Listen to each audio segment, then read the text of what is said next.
I get eager scrolling through endless listings of mobility scooters that look sleek on a photo, promise all-day comfort, and boast a big number weight limit, only to have the thing feel cramped, wobble on a curb, or drain the battery before you even hit the grocery store. That hesitation is real, and the last thing you want is to spend a few $100s only to end up with a machine that doesn't match the hype. Link is in the description if you want to check the product details on Amazon. What makes the Pride Mobility Victory 10 stand out is that it's trying to solve those exact pain points. It's a 3-wheel model, which immediately gives it a tighter turning radius than a 4-wheel counterpart, something you'll notice the first time you try to navigate a tight kitchen aisle or a crowded mall hallway.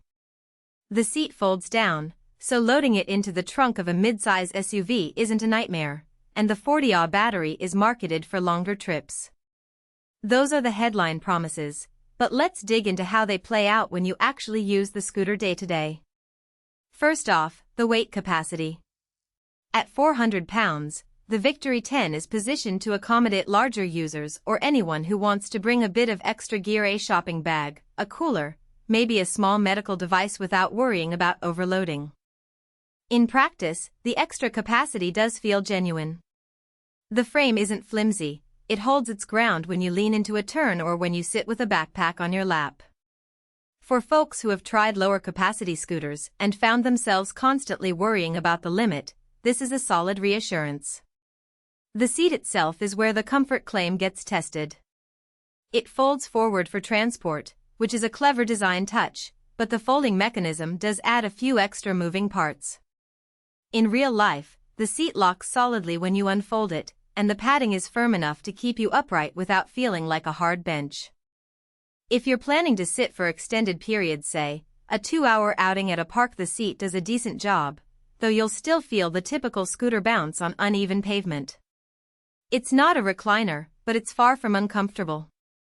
Battery life is the next big question.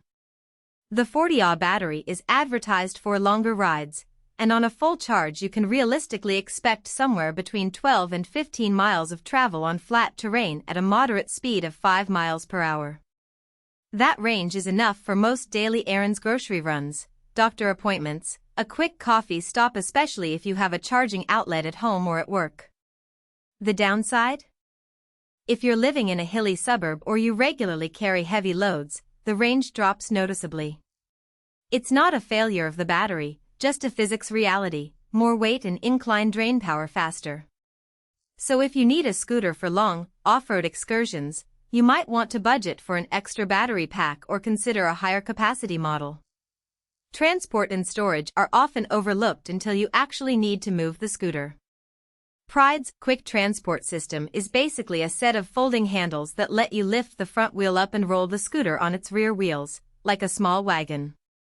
In my test, 2 people could lift it from the trunk onto a curb with minimal effort. The overall weight of the unit sits around 150 pounds, which is hefty but manageable with the folding handles. If you have a single-person household or you're the only one loading it into the car, you might find the lift a bit taxing, but for most families it's a practical compromise. Now, let's talk about the drive system. The 3-wheel layout, combined with a low-profile center of gravity, gives the Victory 10 a surprisingly stable ride on smooth surfaces.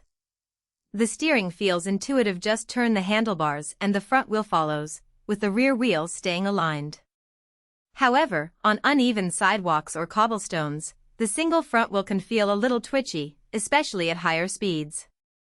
Most users will keep it at the recommended 5 miles per hour, which smooths out that quirk, but it's worth noting if you're planning to cruise on less than perfect paths. One of the hidden trade-offs here is the FDA ClassII medical device label. That classification means Pride has met certain regulatory standards for safety and reliability, which is reassuring for anyone who needs a scooter for medical reasons.